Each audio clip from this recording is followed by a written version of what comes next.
نحمده ونستعينه ونستغفره ونعوذ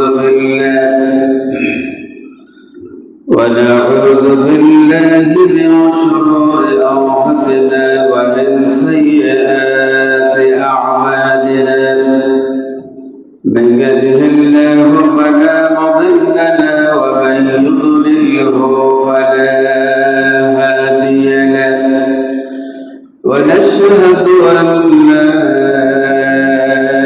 إله إلا الله وحده لا شريك له ونشهد أن سيدنا وسندنا وحبيبنا ومولانا محمدا عبده ورسوله فقد قال الله تعالى في كلامه المجيد والفرقان الحميد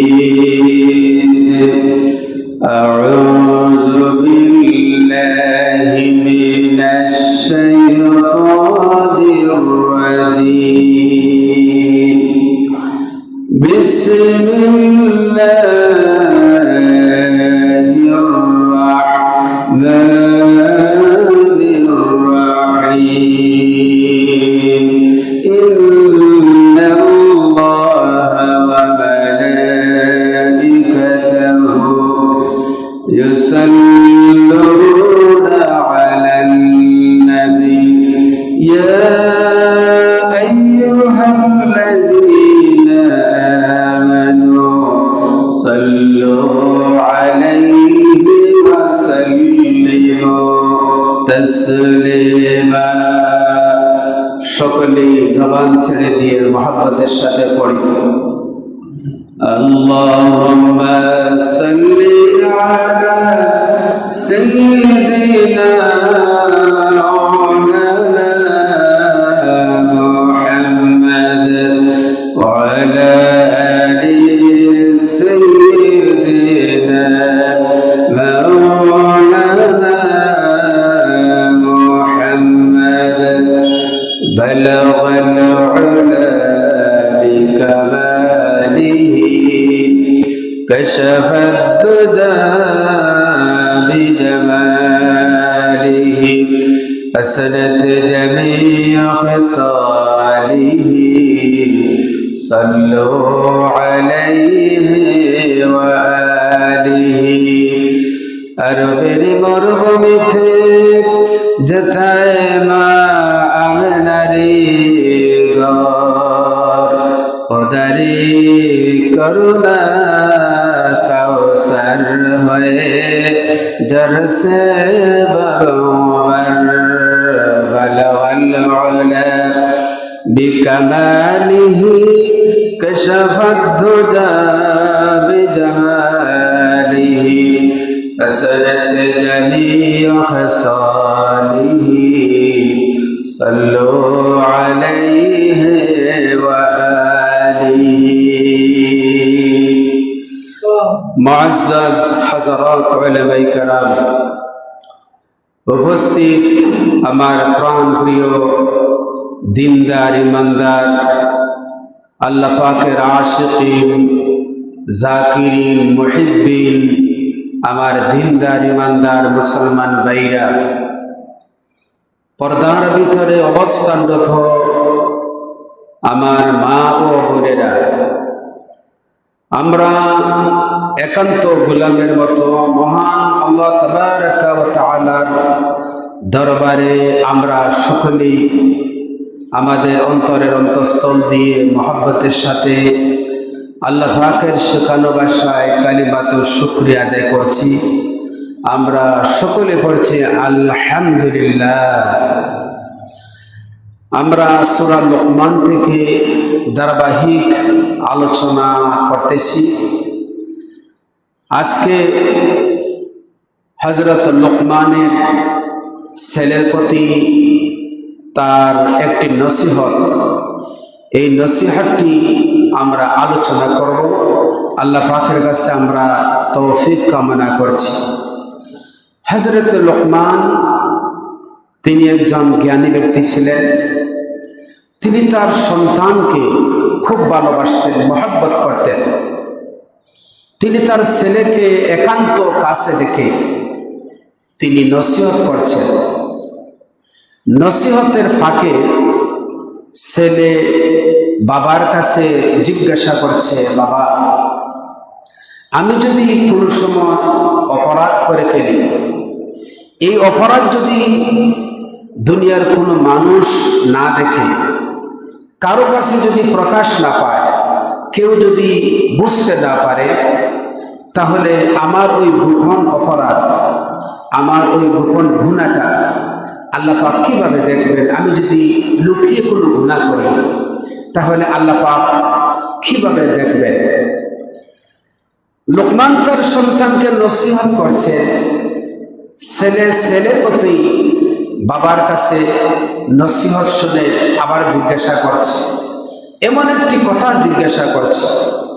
হযরত লোকমান তিনি তার সন্তানকে ছেলের জবাবে তিনি কত সুন্দর কথা বলেছেন। এমন একটি কথা বলেছেন, যেই কথাটি যদি দুনিয়ার সমস্ত ছেলে মেয়েরা, সন্তানরা যদি এগুলো আমল করে, যদি বুঝে নেয়, তাহলে ওই সন্তান কোনোদিন খারাপ রাস্তায় পরিচালিত হতে পারবে না। এই ছেলে সন্তানগুলা কোনো সময় অন্যায়ের পথে চলতে পারবে না। এই ছেলে সন্তান কোনো সময় পাপের রাস্তায় চলতে পারবে না। যদি লোকমানের এই কথাটি যদি সন্তানেরা যদি আমল করে নেয়, লোকমানের ছেলের জবাবে যে কথাটি বলেছেন, আল্লাহ পাক হুবহুব কোরআন শরীফের ভিতরে তুলে দিয়েছে। হযরতে লোকমান ছেলের এই প্রশ্নের জবাবে কত সুন্দর করে তিনি জবাব দিয়েছেন, ইয়া বুনাইয়া, হে আমার কলিজার টুকরা সন্তান, ইন্নাহা ইউতাকু মিসকালা হাববাতিন মিন খারদালিন। হে সন্তান, তুমি যদি কোনো অপরাধ করো, পাপ করো, অন্যায় করো, এই পাপটা যদি সরিষার দানার মতো হয়, ফাতাকুন ফি সাখরাতিন, অথবা ওই অপরাধটা, ওই গুনাহটা যদি কোনো পাথরের সাথে যদি লুকায়িত থাকে, আও ফিস সামাওয়াতি আও ফিল আরদ, অথবা ওই অপরাধটি যদি আকাশেও যদি হয়, অথবা জমিনের অতল তলদেশেও যদি হয়, ইয়াতি বিহাল্লাহ, তাহলে আল্লাহ পাক রব্বুল আলামিন ওই অপরাধ দেখেন, ওই অপরাধীকেও আল্লাহ পাক রব্বুল আলামিন আকাশ থেকে, জমিনের অতল তলদেশ থেকে নিয়ে আল্লাহ পাক বিচারের মুখোমুখি করে নেবে। কথাটি বুঝতে পারছেন? হযরত লোকমান তার সন্তানকে নসিহত করছেন, তুমি যত বড় পাপ করো না কেন, যেখানেই লুকিয়ে থাকো না কেন, আকাশে, জমিনে, এমনকি পাথরের সাথে যদি লুকিয়ে থাকো, তাহলে আল্লাহ পাক সব কিছু দেখছে, সব কিছু রেকর্ড করছে। আল্লাহ পাক সব জায়গা থেকে আল্লাহ পাক নিয়ে এসে তোমাকে বিচারের মুখোমুখি করবে। তোমার কাছ থেকে সেটা আল্লাহ তাআলা জবাব নেবেন। আল্লাহ পাক রব্বুল আলামিন সূরা জিলজালের আয়াতের ভিতরে বলেছেন, ফামান ইয়ামাল মিসকালা যাররাতিন খায়রান ইয়ারা, কেউ যদি কোন একটি ভালো কাজ করে, ভালো আমল করে, তাহলে ওই ব্যক্তি ওই ভালো আমলটা দেখতে পাবে। وَمَنْ يَعْمَلْ مِثْقَالَ ذَرَّةٍ شَرًّا يَرَهُ, আর কেউ যদি সরিষার দানার মতো যদি কোনো পাপ করে, অন্যায় কাজ করে, তাহলে ওই অন্যায় কাজটিও সে কিয়ামতের দিন দেখতে পাবে। আল্লাহ পাক রব্বুল আলামিন সব কিছুই সংরক্ষণ করে রেখেছেন। ভাইরা আমার, বন্ধুরা আমার, অনেক পাপ, অনেক অন্যায় দুনিয়ার ভিতরে হচ্ছে, যেগুলো আমরা জানি না। লুকিয়ে লুকিয়ে রাতের অন্ধকারে, মানুষের অন্ধকারে, মানুষের অজান্তে পুলিশকে ফাঁকি দিয়া মানুষ অনেক অন্যায় করে। দুনিয়ার এই সমস্ত পুলিশকে, দুনিয়ার মানুষকে ফাঁকি দেওয়া যাবে, কিন্তু আল্লাহ রাব্বুল আলামিনের চোখকে কেউ কোনোদিন ফাঁকি দিতে পারবে না।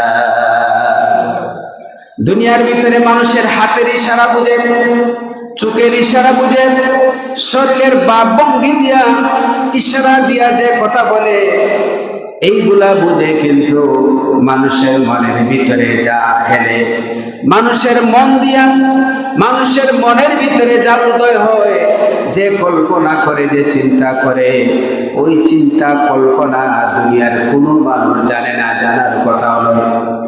আল্লাহ পাক রব্বুল আলামিনের কাছে মনের কথাটিও গোপন নয়।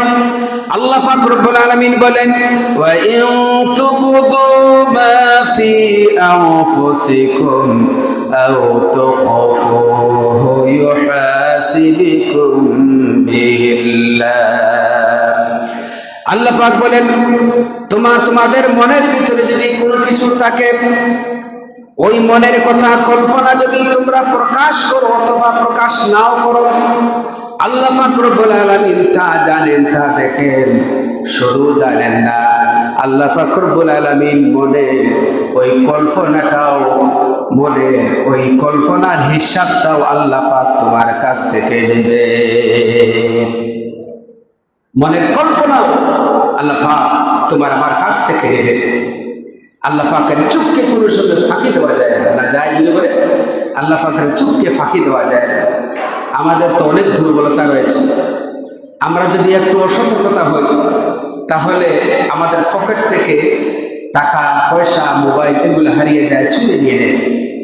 ঘরের ভিতরে যদি আমরা ঘুমাই, তাহলে আমাদেরকে ঘুমের ভিতরে রেখে চুর ঘরের সবগুলা নিয়ে যায়।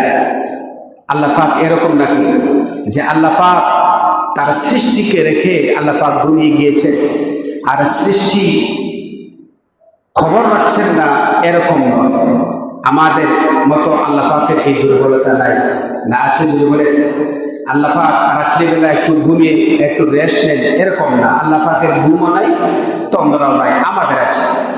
আল্লাহ পাক রব্বুল আলামিন বলেন, লা তাখুযুহু সিনাতুন ওয়ালা নাওম। আল্লাহ পাককে কোনো ঘুম এবং তন্দ্রা কোনো সময় স্পর্শ করে না। হযরত মুসা আলাইহিস সালাম একদিন আল্লাহ পাককে বললেন, আল্লাহ তুমি নাকি ঘুমাও না? আল্লাহ আপনি কি ঘুমান না? মুসা আলাইহিস সালামের ধারণা আল্লাহ পাক ঘুমান। আল্লাহ পাককে এই কথা বলে বসলেন। আল্লাহ পাক বললেন, মুসা আমি যদি ঘুমাইতাম তাহলে তো গোটা সৃষ্টি লঙ্কার কাণ্ড হয়ে যেত। এরপরে মুসা আলাইহিস সালাম যখন জিজ্ঞাসা করেছেন, আল্লাহ পাক মুসাকে তিনি একটা পরীক্ষার মধ্যে ফেললেন, একটু পরীক্ষা হয়ে যাক। আল্লাহ পাক মুসাকে বললেন, মুসা এক গ্লাস পানি হাতে নিয়ে দাঁড়িয়ে থাকো। মুসা আলাইহিস সালাম এক গ্লাস পানি হাতে নিয়ে দাঁড়ালেন। ওদিকে আল্লাহ পাক তন্দ্রা উমগানিকে বললেন, মুসাকে পাকড়াও করো। হযরত মুসা আলাইহিস সালামের চোখে তন্দ্রা চলে আসলো। আমাদের যখন তন্দ্রা আসে, উমগানি যখন আসে, হাত শিথিল হয়ে যায়, হাতের ভিতরে যা থাকে সঙ্গে সঙ্গে পড়ে যায়। মুসা আলাইহিস সালাম যখন হাতে গ্লাস নিয়ে যখন দাঁড়ালেন, তন্দ্রা যখন আসলো, হাত যখন শিথিল হয়ে গেল, মুহূর্তের ভিতরে হাত থেকে গ্লাস পড়ে মাটিতে পড়ে টুকরা টুকরা হয়ে গেল। মুসা আলাইহিস সালাম বুঝতে পারলেন আল্লাহ পাক রব্বুল আলামিন তাকে পরীক্ষা করছেন, ওই যে কথা বলেছিলেন। মুসা আলাইহিস সালাম সঙ্গে সঙ্গে তিনি সিজদায় পড়ে আল্লাহ পাকের দরবারে বললেন, রব্বুল আলামিন আমি বলেছিলাম আল্লাহ তুমি নাকি ঘুমাও না, আল্লাহ বুঝতে পেরেছি আপনি আমাকে পরীক্ষা করছেন। আল্লাহ এবার আমার বিশ্বাস হয়েছে। আমাদের মতো যদি আপনি ঘুমাতেন তাহলে গোটা মখলুকাতের অবস্থা তো খারাপ হয়ে যাইত, অবস্থা অবস্থা অন্যরকম হয়ে যাইতো। আল্লাহ পাক বলেন, ও আমার নবী মুসা, আমি যদি ঘুমাইতাম আর আমার মখলুকাত, আমার বান্দা বান্দিরা যদি গভীর রাত্রিতে যদি বিপদে পড়ে আমার কাছে যদি চাইতো, তাহলে তো আমাকে পাইতো না। সুতরাং মুসা শুনে রাখো, আমার কোনো ঘুমও নাই, তন্দ্রাও নাই। আমি যদি ঘুমাই তাহলে আমার এই মখলুকাতকে আমি কিভাবে চালাবো? আল্লাহ পাকের তন্দ্রাও নাই, ঘুমও নাই। সুতরাং গোটা সৃষ্টি জগৎ আল্লাহ পাকের সম্মুখে সামনে। তিনি আরশ আজিম থেকে তিনি আকাশে, জমিনে, সাতবক জমিনের নিচেও যা কিছু হচ্ছে সব কিছু আল্লাহ পাক দেখছেন। বাইরে আমার সাগরের তলদেশে কোন একটা পাথরের সাথে যদি ছোট্ট একটি পোকা যদি খাবারের জন্য যদি আল্লাহ পাককে ডাক দেয়, আল্লাহ আমার খাবারের দরকার, ওই ছোট্ট পোকার আওয়াজ দুনিয়ার কোন মানুষ শোনার কথা নয়, পানির নিচে কেউ শোনার কথা নয়, আকাশের কেউ শুনবে না। আল্লাহ পাক রব্বুল আলামিন বলেন, ওই সাগরের তলদেশে পাথরের সাথে লেগে ওই ছোট্ট পোকাটি আমার কাছে খাবারের জন্য দরখাস্ত করে চেয়েছে। আমি আল্লাহ পাক রব্বুল আলামিন ওই ছোট্ট পোকার ফরিয়াদ শুনি। শুধু শুনি না, সাগরের তলদেশে ওই ছোট্ট পোকার খাবারের ব্যবস্থা আমি আল্লাহ পাক করে দেই। এই ধারণা যদি মানুষের থাকে, তাহলে মানুষ কোনোদিন পাপ করতে পারবে না। মানুষ যদি চিন্তা করে রাতের অন্ধকারে অথবা গোপনে অথবা বনে জঙ্গলে যদি আমি যদি কাজকে করতেছি, আল্লাহ পাক দেখছে, আল্লাহ পাক দেখতেছে, তাহলে ওই ব্যক্তি কোনো সময় পাপ করতে পারবে না। কথা ঠিক বললাম কিনা ভাইরা? মা, আল্লাহ পাক রব্বুল আলামিন তিনি আমাদেরকে কতভাবে বলতেছে আমরা যাতে আল্লাহ পাককে ভয় করি, জাহান্নামকে ভয় করি, আমরা যাতে পাপ না করি, পাপের কাছেও না যাই, এই ধারণা দেওয়ার জন্য আল্লাহ পাক কোরআনুল কারীমের ভিতরে পৃষ্ঠায় পৃষ্ঠায় সূরায় সূরায় আমাদেরকে তিনি সতর্ক করে দিয়েছেন। আল্লাহ পাক রব্বুল আলামিন বলেছেন, মা ইয়াকুনু মিন নাজওয়া সালাসাতিন ইল্লা হুয়া রাবিউহুম। আল্লাহ পাক বলেন, কোন জায়গায় কোন অন্ধকারে নির্জন জায়গায় যদি তিনজন মানুষ বসে বসে যদি পরামর্শ করে, ষড়যন্ত্র করে, দুর্নীতি করে, মানুষকে ঠকাবার চিন্তা করে, তাহলে ওই তিনজনের চতুর্থ জন হলেন আল্লাহ পাক রব্বুল আলামিন। তিনি তাদের সাথে থেকে সব কিছুই দেখতেছেন।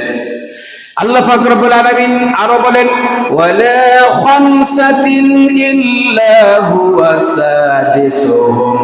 আল্লাহ পাক বলেন, যদি কোনো জায়গায় পাঁচজন মানুষ বসে বসে যদি কোনো ষড়যন্ত্র করে, যদি কোনো পাপ করার জন্য চিন্তা করে, যাদেরকে দুনিয়ার কেউ দেখে না, কোনো মানুষ দেখে না, কিন্তু পাঁচজন বসে বসে পরামর্শ করছে, ষড়যন্ত্র করছে, আল্লাহ পাক বলেন পাঁচজনের সাথে আরেকজন আছেন, তিনি হচ্ছেন আল্লাহ পাক রব্বুল আলামিন। তাদের সাথে তাদেরকে দেখতেছে। এই কথা চিন্তা করলে মানুষকে আর পাপ করতে পারবে? কত বড় কথা! যেখানে তিনজন চতুর্থজন হচ্ছেন আল্লাহ পাক, যেখানে পাঁচজন ষষ্ঠজন হচ্ছেন আল্লাহ পাক। আল্লাহ পাক রব্বুল আলামিন বলেন, আল্লাহ পাক বলেন এইভাবে করে কম হোক আর বেশি হোক, যারাই যে ষড়যন্ত্র করবে, যারাই যে পরিকল্পনা করবে, আল্লাহ পাক রব্বুল আলামিন তাদের সাথে আছেন। তারা যেখানেই থেকে যা করুক না কেন সবগুলাই আল্লাহ পাক দেখছে। শুধু দেখছেন না, সুম্মা ইউনাব্বিউহুম বিমা আমিলু ইয়াওমাল কিয়ামাহ। আল্লাহ পাক বলেন, যে আমল, যে কাজ, যে পরিকল্পনা, যে ষড়যন্ত্র, যা কিছু করুক না কেন, আল্লাহ পাক রব্বুল আলামিন কিয়ামতের দিন তাদের আমলনামা সবগুলা তাদের কাছে বলে দিবেন, প্রকাশ করে দিবেন, সবগুলা প্রকাশ করে দিবেন।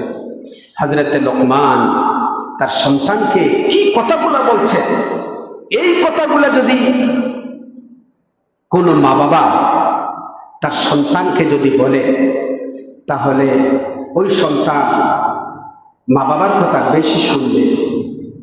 কথা বুঝতে পারছেন? সন্তান উস্তাদের কাছে, মুরব্বীদের কাছে, বড়দের কাছ থেকে অথবা কোনো আলিম ওলামাদের কাছ থেকে যতই ওয়াজ নসিহত শুনুক না কেন, মা বাবা যদি তার সন্তানকে বুকে টেনে, কাছে টেনে, ভালোবাসায় যদি বলে, তাহলে এটা বেশি আসর করবে। কথা ঠিক কিনা? মা বাবা যদি সন্তানকে বলে বাবা ও আব্বু, আদর করে, সুহাগ করে, ভালোবাসায় যদি বলে, তাহলে সন্তান বেশি কথা শুনবে। হযরতে আব্দুল কাদের জিলানী রাহমাতুল্লাহ আলাইহি, তিনি ছোট্ট ছিলেন, মাদ্রাসায় পড়তেন। তিনি বাড়ি থেকে মাদ্রাসায় যাবেন। মা আব্দুল কাদের জিলানী রাহমাতুল্লাহ আলাইহির মা তাকে কাছে রেখে নসিহত করছেন, বাবা মাদ্রাসায় পড়ো, কোনো সময় মিথ্যা কথা বলো না, মিথ্যার কাছেও যাইও না, মানুষকে ধোঁকা দিবা না, মানুষকে ঠকাবা না। এইভাবে করে আব্দুল কাদের জিলানী রাহমাতুল্লাহ আলাইহিকে নসিহত করছেন, উপদেশ দিচ্ছেন, একান্ত কাছে রেখে তিনি মাদ্রাসায় চলে যাবেন। এরপরে মাদ্রাসায় যাওয়ার জন্য মা তার সব কিছু গুছাইয়া দিয়া, তাকে চুমা দিয়া, আদর করে তাকে বিদায় দিয়া দিলেন। আব্দুল কাদের জিলানী রাহমাতুল্লাহ আলাইহি ছোট্ট বালক মাদ্রাসায় যাচ্ছেন। তিনি যেতে যেতে অনেক দূরে গিয়েছেন। হঠাৎ রাস্তায় ডাকাত পড়েছে। তার কাছে, তার সাথে আরো দুই একজন ছিল, ছাত্র ছিল, আরো কয়েকজন লোকও ছিল। তিনি রাস্তা দিয়ে যাচ্ছেন, মাদ্রাসায় যাবেন। ডাকাত সবাইকে ধরে তাদের কাছ থেকে যার যা কিছু ছিল সব কিছু ছিনিয়ে গেছে। তিনি ছোট্ট মানুষ, ডাকাতের তাড়া খেয়ে, আর তিনি কোথাও না গিয়ে তিনি একটা ফাঁসি এভাবে বসে থাকলেন। ডাকাত দল সবার কাছ থেকে সব কিছু নিয়ে এবার তার কাছে এসে বলছে, এই ছেলে, তোর কাছে কিছু আছে? আব্দুল কাদের জিলানী রাহমাতুল্লাহ আলাইহি ছোট্ট বালক, ওই মায়ের কথা মনে গেছে।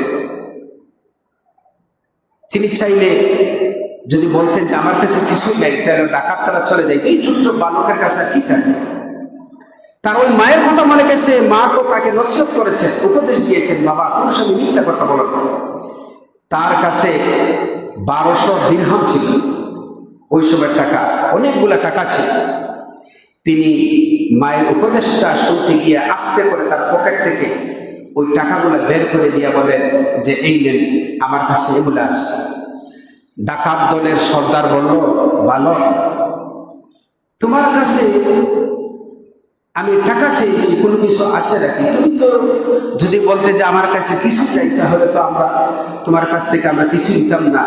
আমাদের ধারণা তোমার কাছে তো কিছু থাকার কথা নয়। তুমি এই টাকাগুলো আমাদের কাছে দিয়ে দিলা, তুমি এটা কেন করলো? আব্দুল কাদের জিলানী তিনি বলছে যে আমি এই জন্য দিয়েছি, আমি মাদ্রাসায় যাব, মাদ্রাসায় আমি কোরআন হাদিস পড়ি। সুতরাং আমার মা আমাকে উপদেশ দিয়েছে মিথ্যা কথা না বলার জন্য। এই মায়ের কথাটা পালন করতে গিয়ে আমি তো মিথ্যা কথা বলতে পারি না, কারণ মিথ্যা বলা তো মহাপাপ। ডাকাত সর্দার ছোট্ট হযরতে আব্দুল কাদের জিলানী রাহমাতুল্লাহ আলাইহির কথা শুনে আশ্চর্য হয়ে গেছে।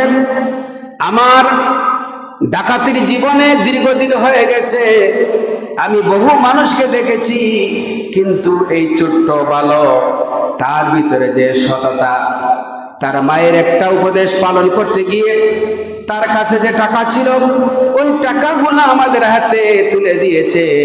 ডাকাত দলের ওই সর্দার চিন্তার মধ্যে পড়ে সব ডাকাতদেরকে ডেকে নিয়ে আসলো, এদিকে আমরা সারা জীবন ডাকাতি করেছি, চুরি করেছি, মানুষের হক নষ্ট করে আমরা খেয়েছি, কিন্তু এই ছোট্ট বালক, তার যে সততা, এই সততার কাছে আমরা হার মেনে গিয়েছি। সুতরাং আমরা আজ থেকে ইরাদা করলাম, আজ থেকে আমরা শপথ করলাম, আর কোনোদিন আমরা ডাকাতি করব না, বরং আমরা সৎ পথে উপার্জন করে আমরা খাইব। ভাইরা আমার, এই কথা বলে ডাকাত দল হযরত আব্দুল কাদের জিলানী রাহমাতুল্লাহ আলাইহির হাতে হাত রেখে তারা তওবা করলো, আর ওই পথ থেকে তারা ফিরিয়ে চলে আসলো। ভাইরা আমার, চিন্তা করেন, আমরা যদি আমাদের সন্তানদেরকে এইভাবে করে আমরা মাঝে মধ্যে যদি বসাইতাম, তাদেরকে যদি আমরা আদর করে ভালোবাসায় যদি তাদেরকে বোঝাইতাম, বাবা খারাপ রাস্তায় চলো না, অন্যায় করো না, চুরি করো না, ডাকাতি করো না, মানুষের ক্ষতি করো না, অন্যের হক মেরে খেও না, এইভাবে করে যদি আমরা আমাদের সন্তানকে যদি বোঝাইতাম, তাহলে একদিন দুই দিন করে করে ওই সন্তানগুলা হয়তো আমাদের কথা শুনে আমাদের সন্তানগুলা হয়তো ভালো হয়ে যাইত। কিন্তু আমরা আমাদের সন্তানদেরকে আমরা সময় দিচ্ছি না।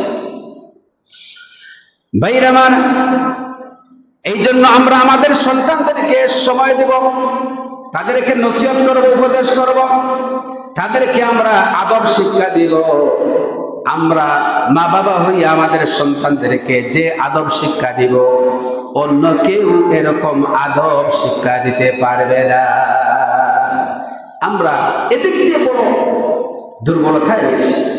খাওয়ার সময় যদি আমরা সন্তানদেরকে একসাথে বসে যদি আমরা খাইতাম, আমরা যদি দেখতাম যে কিভাবে খেতে হয়, রাসূলুল্লাহ কিভাবে খাওয়ার জন্য আমাদেরকে বলেছে, খাওয়ার আদব যদি আমরা শিখাইতাম, বসার আদব, শোয়ার আদব, কথা বলার আদব, বড়দেরকে কিভাবে সম্মান করতে হয়, ছোটদের কিভাবে মহব্বত করতে হয়, কিভাবে মসজিদে ঢুকতে হলে কিভাবে ঢুকতে হবে, বের হতে হয়, কিভাবে ইস্তেঞ্জা করতে হয়, এইগুলো যদি আমরা হাতে কলমে আমাদের সন্তানদেরকে যদি আমরা শিখাইতাম, তাহলে আমাদের সন্তানটা ভালো হতো কিনা যদি বলেন, ভালো হতো। ভাইরা আমার, হযরত উম্মে সালামা রাদিয়াল্লাহু তাআলা আনহা রাসূলুল্লাহ সাল্লাল্লাহু আলাইহি ওয়াসাল্লামের একজন স্ত্রী ছিলেন। ওনার একটা বিবাহ হয়েছিল আগে, একটা সন্তান ছিল, ছেলে সন্তান। রাসূলুল্লাহ সাল্লাল্লাহু আলাইহি ওয়াসাল্লাম উম্মে সালামাকে বিবাহ করার পরে ওই ছেলেটাও রাসূলুল্লাহর কাছে চলে আসে। রাসূলুল্লাহ তাকে খুব মহব্বত করতেন। রাসূলুল্লাহ ওই ছেলেটাকে নিয়ে খেতে বসেছেন।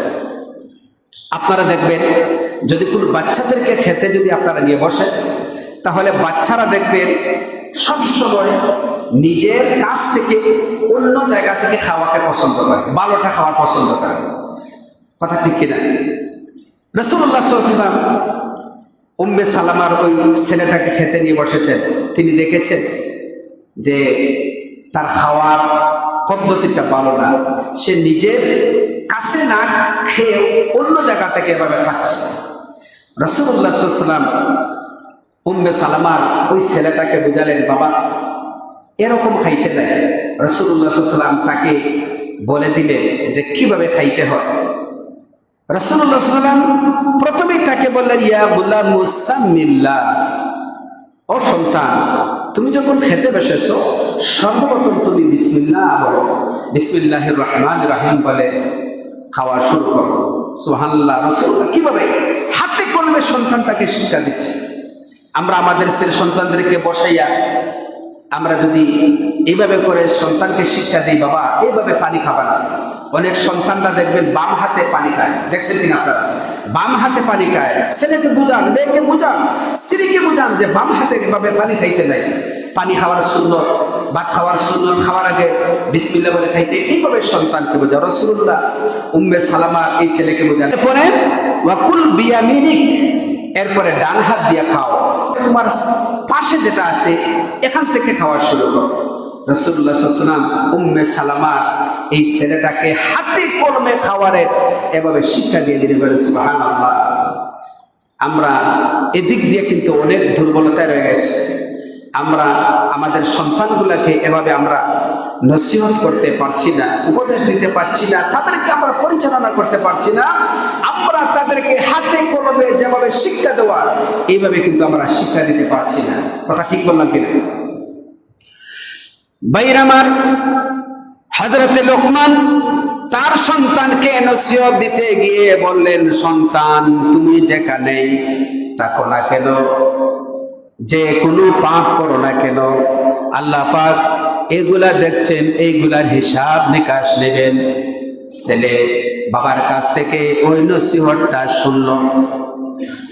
এরপরে হযরত লোকমান তার সন্তানকে আরেকটা নসিহত করছেন। কি নসিহত করেছেন? আল্লাহ পাক রব্বুল আলামিন সঙ্গে সঙ্গে লোকমানের ওই কথাটাকে কোরআন শরীফের ভিতরে তুলে দিলেন, কোট করে দিলেন, যাতে করে দুনিয়ার সমস্ত মারা বাবারা তাদের সন্তানকে যেন লোকমানের মতো উপদেশ দিতে পারে। হযরত লোকমান তার সন্তানকে উপদেশ দিতে গিয়ে বলছেন, আকিমিস সালাত, ও আমার কলিজার টুকরা সন্তান, শোনো, আমি তোমাকে নসিহত করছি, উপদেশ করছি, তুমি নামাজ প্রতিষ্ঠা করবে। কি প্রতিষ্ঠা করবে? নামাজ প্রতিষ্ঠা করবে। লোকমান তার সন্তানকে কাছে ডেকে তিনি নামাজের নসিহত করলেন। ভাইরা আমার, হযরত লোকমান এই যুগের মানুষ না, আজ থেকে নিয়ে প্রায় 5000 বছর আগে হযরত লোকমান তিনি এসেছিলেন এই পৃথিবীতে, তার সন্তানকে উপদেশ দিয়েছিলেন। আল্লাহ পাক রব্বুল আলামিন হযরত লোকমানের এই কথাটা কোরআন শরীফের ভিতরে তুলে দিলেন। নামাজ এবং রোজা, সব নবী রাসূলেরা আর সব উম্মতেরা নামাজের তালিম নিয়েছে। নবী রাসূলেরা তাদেরকে বলেছে যে তোমরা নামাজ পড়ো। ভাইরা আমার, এখানে আরেকটা কথা শুনুন। হযরত লোকমান তিনি তার সন্তানকে এই কথা বলেন নাই, বাবা তুমি নামাজ পড়ো। নামাজ পড়ার কথা বলেন নাই, তিনি বলেছেন নামাজ প্রতিষ্ঠা করো। বুঝতে পারছেন?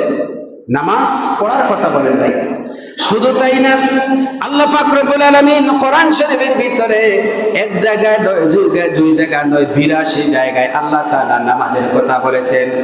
আল্লাহ পাক এই সমস্ত আয়াতের ভিতরে কোন সময় নামাজ পড়ো এই কথা বলেন নাই। আল্লাহ পাক যত জায়গায় নামাজের কথা বলেছেন, আল্লাহ পাক নামাজ প্রতিষ্ঠা করার কথা বলেছে। কিসের কথা বলেছেন? প্রতিষ্ঠা করার কথা বলেছে। এখন প্রতিষ্ঠা করা কি, এটা আমাদেরকে বুঝতে হবে। নামাজ পড়া নয়, নামাজ প্রতিষ্ঠা করা আল্লাহ বারবার বলেছেন। প্রতিষ্ঠার অর্থ হলো, এই যে আমরা এখানে মসজিদে আসছি নামাজ পড়ার জন্য, প্রত্যেকের মাথায় কিন্তু টুপি আছে কিনা? প্রত্যেকের মাথায় টুপি। এখন মসজিদে আসলেই দেখবেন কেউ যদি নামাজ পড়তে আসে, তাহলে মসজিদের বাইরে টুপি পরিধান করুক আর না করুক, মসজিদে আসলে কম হলেও একটা বাঙ্গাসেরা একটা টুপি নিয়ে আসে। আর যদি টুপি নাও থাকে, মসজিদে আসলে মুয়াজ্জিনকে বলবে যে টুপি আছে না, আমাকে একটা টুপি দাও। এরপর যদি না থাকে, তাহলে রুমাল থাকলেও মাথায় দিয়ে নামাজ পড়বে। কারণটা কি? কারণটা হচ্ছে মসজিদে টুপি প্রতিষ্ঠিত। কথা বুঝতে পারছেন? মসজিদে টুপি প্রতিষ্ঠিত, এর জন্যই মসজিদে আসলেই সবার মাথায় টুপি। এখন আমি যদি মাথায় টুপি না দেই, তাহলে কিরকম যেন মনে হয়, কারণ ওই জায়গায় নামাজ প্রতিষ্ঠা। আপনারা খানাইঘাটে গিয়েছিলেন, যারা খানাইঘাট, জকিগঞ্জ খানাইঘাট এলাকার কথা বলছি, ওই এলাকায় আপনারা যদি যান, তাহলে দেখবেন বাজারে বা বিভিন্ন জনসমাগমে আর আপনারা দেখবেন প্রত্যেক মানুষের মাথায় টুপি। সাধারণ মানুষ, আলিম উলামা যারা আছে, কৃষি কাজ করছে, দোকানদারি করছে, সবার মাথায় টুপি। এখন সবার মাথায় টুপি, এটার অর্থ হলো ওই এলাকায় টুপিটা প্রতিষ্ঠিত। যদি কেউ টুপি ছাড়া থাকে, তাহলে কিরকম যেন মনে হয়, কারণ টুপি প্রতিষ্ঠিত। আরো সহজভাবে আমি আপনাদেরকে বলি, আমি যখন কামিল পরীক্ষা দিই সরসিনা আলিয়া মাদ্রাসা 2000 সালের কথা বলছি, আমি তখন সিলেট থেকে গিয়েছি। তখন মাদ্রাসায় ভর্তি হওয়ার পরে যেদিন প্রথমে গিয়েছি, আমার পাঞ্জাবি ছিল, ওদিক দিয়ে কাটা পাঞ্জাবি ছিল। আমরা যারা কাটা পাঞ্জাবি পরিধান করি, আমরা কাটা পাঞ্জাবি, ওইটা নিয়ে মাদ্রাসায় গিয়েছি। যাওয়ার পরে দেখি সবার মাথায় পাগড়ি, আর তারা পাঞ্জাবি পরিধান করে এভাবে চতুর্দিকে গুল, অর্থাৎ সেলাই করা গুল। এখন ছাত্ররা সবাই আমার দিকে তাকাচ্ছে, যে খাটা পাঞ্জাবি, মাথায় পাগড়ি নাই, আমার দিকে সবাই ছাওয়াছাওয়ি করছে, অর্থাৎ ফিসফিসিয়ে যেন কি বলছে, আলাদা মনে হচ্ছে। ওই সরসিনা মাদ্রাসায় গিয়ে আমি বুঝতে পারছি যে প্রতিষ্ঠা কাকে বলে, প্রতিষ্ঠা কোন জিনিস, ওইখান থেকে আমি বুঝেছি। নামাজ প্রতিষ্ঠা, আল্লাহ পাক নামাজ পড়ার কথা বলেন নাই, নামাজ প্রতিষ্ঠা করার কথা বলেছেন। তার মানে হলো, আজকে যদি আমার সমাজের ভিতরে নামাজ প্রতিষ্ঠা হতো, প্রত্যেক মানুষ যদি নামাজি হতো, তাহলে বেনামাজি মানুষকে কোনো সময় মসজিদের মতলি সেক্রেটারি সদস্য বানাতো না। আজকে আমার সমাজ যদি নামাজ প্রতিষ্ঠা থাকতো, তাহলে বেনামাজিকে মেম্বার, চেয়ারম্যান অথবা এমপি বানানো হতো না। আজকে যদি নামাজ প্রতিষ্ঠা থাকতো, তাহলে বেনামাজিকে গ্রামের মাতব্বরি দেওয়া হতো না। কথা ঠিক বললাম কিনা? নামাজ প্রতিষ্ঠা নাই, যার কারণে সব এক হয়ে গেছে। আজকে যদি নামাজ প্রতিষ্ঠা থাকতো, তাহলে বেনামাজি ছেলের সাথে তার মেয়ে তার বোনকে বিবাহ দিত। ওই যে নামাজ প্রতিষ্ঠা নাই, এই জন্য আল্লাহ পাকের কথার কৌশল দেখে নামাজ প্রতিষ্ঠা হলে একটা সমাজ ঠিক হয়ে যাবে। বেনামাজিরা সব আলাদা হয়ে যাবে, নামাজিরা এক জায়গায় হয়ে যাবে। আস্তে আস্তে করে সমাজে নামাজের সংখ্যা বাড়বে, বেনামাজি একদম জিরের কোটা চলে আসবে। আর নামাজ প্রতিষ্ঠা হয়ে গেলে আল্লাহ পাকের কথা, নামাজ থেকে চুরি, ডাকাতি, জেনা, ব্যভিচার, সমাজ, দেশ ভালো হয়ে যাবে। আল্লাহু আকবার বলেন। এটা আমার কথা নেই, আল্লাহ পাক বলছে। ভাইরা আমার, এই জন্য হযরত লোকমান তার সন্তানকে নসিহত দিতে গিয়ে বলেছেন, বাবা নামাজ প্রতিষ্ঠা করো। নামাজের কথা বলে লোকমান তার সন্তানকে এমন একটা উপদেশ দিয়েছেন যাতে করে সন্তান নামাজি হয়। দেখেন, আজ যদি আমরা আমাদের ছেলেদেরকে যদি উপদেশ দিতাম নামাজের ব্যাপারে, তাহলে ওই ছোট্টবেলা থেকে আমাদের ছেলে সন্তানগুলা নামাজি হতো। আপনারা আমাকে সাক্ষী দেন, এই যে আমরা মসজিদ বানালাম, এত লক্ষ লক্ষ টাকা আমরা খরচ করে এত সুন্দর করলাম, আমরা নামাজ পড়ি, মসজিদে আসি, কিন্তু আপনারা বলেন আমরা কয়জন বাবা আমাদের ছেলেদেরকে হাত ধরে ধরে আমরা মসজিদে নিয়ে এসেছি? কয়জন আপনারা বলেন? আমরা মসজিদ ছেলেটাকে বাড়িতে রেখে আসলাম, ছেলে কোথায় যাচ্ছে, মেয়েকে বলে আসি নাই, স্ত্রীকে বলে আসি নাই, আমি তো নামাজে চলে আসছি। ভাইরা আমার, আমরা আমার ছেলেকে মেয়েকে হাতে ধরে ধরে স্কুলে নিয়ে যাই, হাতে ধরে ধরে মার্কেটে নিয়ে যাই, কিন্তু যেই জিনিসটা হলে সন্তানের চরিত্র ভালো হবে, আজকে আমরা যদি আমি বাবা, আমি মা, যদি সন্তানকে যদি আমরা হাতে ধরে ধরে যদি মসজিদের গেট পর্যন্ত দিয়ে আসতাম, তাহলে বলেন ওই ছেলে মেয়েগুলা যদি ছোট্টবেলায় যদি নামাজের অভ্যাস হতো, তাহলে দেখেন ওই ছেলেটা বড় হয়েও কোনো সময় নামাজ ছাড়তো না। কথা ঠিক বললাম কিনা? এই জন্য আল্লাহর নবী বলেছেন, যখন সন্তানের বয়স 7 বছর হবে, তখন তুমি নামাজের তাকিদ দাও, নামাজের গুরুত্ব দাও। আর 10 বছর বয়স যখন হয়ে যাবে, তাহলে প্রয়োজনে তাকে শাসন করো, প্রয়োজনে তাকে বেত্রাঘাত করো। আপনি নামাজ পড়েছেন, বাড়িতে গিয়া স্ত্রীকে চার্জ করেন, ছেলেকে মেয়েকে চার্জ করেন, তুমি মসজিদে কেন গেলে না? স্ত্রীকে বলেন তুমি কেন নামাজ পড়ো নাই? মেয়েকে যদি বলি তুমি কেন নামাজ পড়ে নাই? এইভাবে করে যদি আমরা চার্জ করতাম, তাহলে আমাদের ছেলে মেয়েগুলা নামাজের অভ্যাস হয়ে যাইতো। কথা বলেন ঠিক কিনা ভাই? নামাজের অভ্যাস হয়ে যাইতো, নামাজ তারা পড়তো। আপনি স্ত্রীকে কড়া নোটিশ দেন, ছেলে যদি নামাজ না পড়ে তাহলে ভাত বন্ধ, টাকা বন্ধ, সহযোগিতা বন্ধ। এইভাবে করে যদি আমরা ভয় করতাম, যদি ভয় দিতাম, শাসন করতাম, তাহলে আমাদের ছেলে মেয়েগুলা নামাজি হয়ে যাইত। কিন্তু দুঃখ বলার জায়গা নাই, আমরা নিজেরা নামাজ পড়ি না, আর আমাদের ছেলে সন্তান, স্ত্রী, পুত্র, পরিবারকে আমরা নামাজের ব্যাপারে তাকিদ দেই না। আমরা তাকিদ দেই না, সবগুলোই তো চলতেছে। ছেলে মেয়ে সংসারের সবাই বসে বসে টিভি দেখতেছে, খেলা দেখছে, নাটক দেখছে। একজন স্ত্রী যদি নামাজি হয়ে যায়, তাহলে তার স্বামী কোন সময় বেনামাজি থাকতে পারে না। একজন স্ত্রী যদি নামাজি হয় তাহলে তার ছেলে সন্তান কোন সময় বেনামাজি হতে পারে না। এই জন্য আমি আমার মা বোনদেরকে বলবো, মায়েরা, বোনেরা, আপনারাই পারেন সবকিছু। আপনি আপনার স্বামীকে বোঝান, হাতে ধরেন, পায়ে ধরেন, বলেন নামাজে যাও, নামাজে রক্ত হয়ে গেছে, নামাজের সময় হয়ে গেছে, আজান হয়েছে, মসজিদে যাও। এইভাবে কেউ যদি তাগিদ হয়ে দেন, আজান হয়েছে, স্ত্রী যদি নামাজে দাঁড়ায়, ছেলে যদি নামাজে দাঁড়ায়, মেয়ে যদি নামাজ পড়া শুরু করে, বাবা লজ্জা হইলো, বাবা ছেলে নামাজ পড়ছে, মেয়ে নামাজ পড়ছে, আমি নামাজ না পড়ে কি করি? কথা বললাম ঠিক কি না? আমি তো নামাজ পড়ছি না।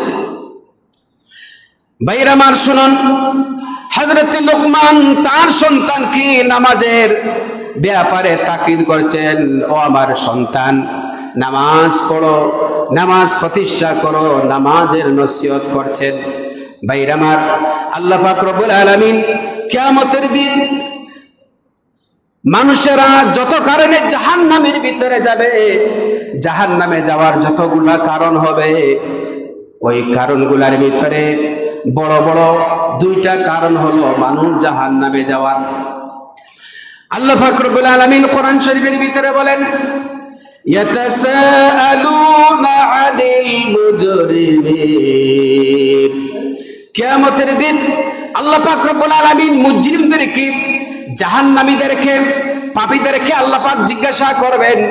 ও পাপীরা, জাহান্নামীরা বলবে, ক্বালু লাম নাকু মিনাল মুসাল্লিন। তখন জাহান্নামীরা আল্লাহ পাকের জবাবে, তখন জাহান্নামীরা বলতে বাধ্য হবে, আল্লাহ, দুনিয়ার ভিতরে আমরা নামাজ পড়ি নাই, নামাজের ব্যাপারে আলিম উলামা আমাদেরকে কত উপদেশ দিয়েছে, কিন্তু তাদের কথা আমরা কানে নেই নাই, নামাজ পড়ি নাই, নামাজের কাছেও যাই নাই, মসজিদে যাই নাই, মসজিদের সাথে কোনো সম্পর্ক ছিল না, নামাজীদের সাথে সম্পর্ক ছিল না, নামাজ পড়ি নাই, যার কারণে আজকে আমরা জাহান্নামের ভিতরে এসেছি। আর ওয়ালাম নাকুন তুইবুল মিসকিন, আর এতিম মিসকিনদেরকে আমরা খেতে দেই না। অনেক গরিব মানুষ, অভাবী মানুষ, পেটে খাবার নাই, পরনে কাপড় নাই, ঘরে অভাব অনটন, এদেরকে আমরা সহযোগিতা করি নাই। আছে কিনা আমাদের সমাজের ভিতরে? কোটি কোটি টাকার মালিক, টাকার কোনো অভাব নাই, ব্যাংক ব্যালেন্স কত টাকা, এগুলার হিসাব নাই, কিন্তু সমাজের মানুষ দুঃখে দুঃখে মরতেছে, অভাব অনটনে কষ্ট পাইয়া মরতেছে, এদিকে তার খেয়াল নাই। কিয়ামতের দিন আল্লাহ পাক এদেরকে পাকড়াও করবেন, এদের ধন সম্পদ কোনো কাজে আসবে না যদি সমাজের অভাব, দরিদ্র, গরিব মানুষগুলাকে যদি সাহায্য করা না হয়। তাহলে আল্লাহ পাকের এই আয়াত থেকে স্পষ্টভাবে আমরা বুঝে নিলাম যে কিয়ামতের দিন যত কারণে মানুষ জাহান্নামে যাবে, এর ভিতরে সবচেয়ে বড় দুইটা কারণ, একটা হচ্ছে নামাজ না পড়া। এই জন্য কি যদি বলেন, এক নম্বর হলো নামাজ না পড়া। আজকে সারা বাংলাদেশে প্রায় 3.5 লক্ষ মসজিদ রয়েছে। 3.5 লক্ষ মসজিদ, 3.5 লক্ষ মসজিদের ভিতরে এমন কোনো জায়গা নাই, এমন কোনো এলাকা নাই যে মসজিদ নাই। কিন্তু আজকে মসজিদগুলা মুসল্লিদের জন্য কাঁদতেছে। আল মুনাওয়ারায় মসজিদে নববী ছিল সবকিছুর মূল। মসজিদে নববীতে বিচার ফয়সালা করা হতো, মসজিদে নববীতে বিবাহের কাজ করা হতো, সমাজের বিচার ফয়সালা যা কিছু সব মসজিদের মিম্বর থেকে হতো। আজকে আমরা মসজিদকে বানিয়েছি আমরা শুধু নামাজের জায়গা, শুধু তাসবির জায়গা বানিয়েছি। এরকম করলে হবে না। সুতরাং আমরা যে নামাজ পড়ি, নামাজটাকে বানাতে হবে জীবন্ত নামাজ। মুর্দা নামাজ দিয়া কোনো কিছু হবে না। মুর্দা দিয়া যেভাবে কিছু হয় না, ঠিক কোনোভাবে মুর্দা নামাজ দিয়েও আপনার আমার কিছু হবে না। মুর্দা নামাজ কি? আপনি শুধু নামাজ পড়তেছেন, আচ্ছা, নামাজ পড়তে পড়তে কপালে দাগ, কয়বার যে হজ করছে, কোনো কিছুর অভাব নাই, কিন্তু বাম হাতের ইনকামটা তার বন্ধ হচ্ছে না। কথা ঠিক বললাম কিনা? একদিকে নামাজ, কপালে দাগ, হাতে তসবিহ, আর একদিকে ঘুষ চলতেছে। আছে কিনা যদি বলেন? এরকম অফিসার আমি দেখেছি 5 ওয়াক্ত নামাজ পড়ে তাহাজ্জুদের নামাজও ছাড়ে না, কিন্তু বাম হাতের যে একটা ইনকাম আছে, ইনকাম সোর্স, এটা কিন্তু বন্ধ করে না। আমি বলি বাম হাতের অবৈধ টাকা দিয়ে যারা এই সমস্ত হারাম টাকা যারা খায় আর 5 ওয়াক্ত নামাজ যারা পড়ে, এদের 5 ওয়াক্ত নামাজের 1 পয়সারও কোনো দাম নাই। নামাজ যদি আপনাকে আমাকে যদি খারাপ কাজ থেকে ফিরাইতে না পারলো, তাহলে এটা কিসের নামাজ? নামাজ পড়বেন, খারাপ পথ থেকে আপনি চলবেন। নামাজে যদি আপনাকে সংশোধন করে, তাহলে মনে করবেন নামাজটা আপনার কবুল হচ্ছে। নামাজও চলছে আবার পাপও চলছে, এটা নামাজ নয়। এই জন্য আমি বলছি, আপনাদেরকে উদারত আহ্বান জানাবো। আমার এই বড়গুলো এলাকা, জানি না আপনার হক কথা বলি, সত্য কথা বলি, দুনিয়ার সব কিছু বুঝে, বিচার আদালত বাইরের সব কিছু বুঝে, মানুষকে জ্ঞান দেয়, মসজিদে আলে দেবা কোনটা চেনে না, আজান দিতে পারে না, একামত দিতে পারে না, মাসলা জানে না, একজন তারা এলে তাকে ডিয়া চলে যায়। অর্থাৎ মসজিদে আসলে বোঝা যায় যে দুনিয়ার সিধা কথা, ঠিক বললাম কিনা? দুনিয়ার সবগুলো বলে এখানে বুঝে। এরকম হলে তো হবে না। নামাজ হতে হবে আপনার মার প্রাণ, নামাজ হতে হবে। অনেক মানুষ অনেক বাহানা দেখায়, আমি অসুস্থ, অথচ দেখবেন এই লোকটা সারা দুনিয়ায় বেড়ায়, বাজারে আঘাটে সারা দুনিয়ায় চক্কর দিবে, কিন্তু এলাকায় আসলে দেখবা তার দুর্বলতা, যে আমি তো দাঁড়াইতে পারি না, বসতে পারি না, আমার নামাজে অসুবিধা। আমি হাসা বললাম কিনা তুমি বলে, সত্য বললাম কিনা? সুতরাং নামাজের ব্যাপারে বাহানা চলবে না। হযরত লুকমান এক কথা বুঝিয়ে দিয়েছে, নামাজ প্রতিষ্ঠা করো। একজন অন্ধ সাহাবী আল্লাহর নবীর কাছে এসে বলছেন, ওগো আল্লাহর নবী, দেখতেই পাচ্ছেন আমি অন্ধ, আমি কি করব? রাসূলুল্লাহ সাহাবীর এই অবস্থা দেখে বললেন, যেহেতু তুমি অন্ধ, সুতরাং তুমি মসজিদে এসে নামাজ পড়ার কোনো দরকার নাই, চলে যাও। সাহাবী তিনি চলে যাচ্ছেন। আল্লাহর নবী তখন আরেকজন সাহাবীকে বললেন, ওই অন্ধ সাহাবীকে ডাক দাও। সাহাবী অন্ধ সাহাবীকে ডাক দিলেন। সাহাবী চলে আসার পরে আল্লাহর নবী বললেন, ও সাহাবী, তুমি অন্ধ, তুমি মসজিদের আজান কি তুমি শুনতে পাও? সাহাবী বললেন, ইয়া রাসূলুল্লাহ, আমি যদি অন্ধ কিন্তু মসজিদের আমি আজান শুনতে পাই। আল্লাহ নবী বললেন, তুমি যদি মসজিদের মিনারায় যদি আজান শুনতে পাও, তাহলে তোমার জন্য রুখসত নাই, অন্ধ হলেও মসজিদে এসে জামাতের সাথে নামাজ পড়বা। চিন্তা করে, একজন অন্ধ সাহাবীকে রাসূলুল্লাহ রুখসত দেন নাই, আর তুমি আমি কোনো দিকে কমতি নাই, কোনো দিকে কমতি নাই, মসজিদে আমরা আসতে পারি নাই। বিভিন্ন এলাকায় যাওয়ার পরে দেখা যায় মসজিদে জামাত রীতিমতো হয় না, জামাত হয় না। পাড়ায় মহল্লায় গ্রামে যত মানুষ, তত মানুষ মসজিদে হয় না। কিন্তু আল্লাহর মেহেরবানিতে আপনারা একটু খুশি হবেন, এই জন্য আমাদের এই যে বাগান আল্লাহ পাক আমাদেরকে যে দিয়েছে দয়া করে এই মসজিদটা, আল্লাহর মেহেরবানিতে আমি তো আপনার এবছর দেখতেছি, অর্থাৎ ইদানিং দেখতেছি আমাদের মসজিদে মুসল্লিদের সংখ্যা অনেক বেড়ে গেছে। আলহামদুলিল্লাহ বলে, ফজরের সময় প্রায় 1 কাতার 1.5 কাতার হয়ে যায়, এশার সময় 1 কাতার 1.5 কাতার হয়ে যায়। আলহামদুলিল্লাহ বলেন, আলহামদুলিল্লাহ। মুসল্লিদের সংখ্যা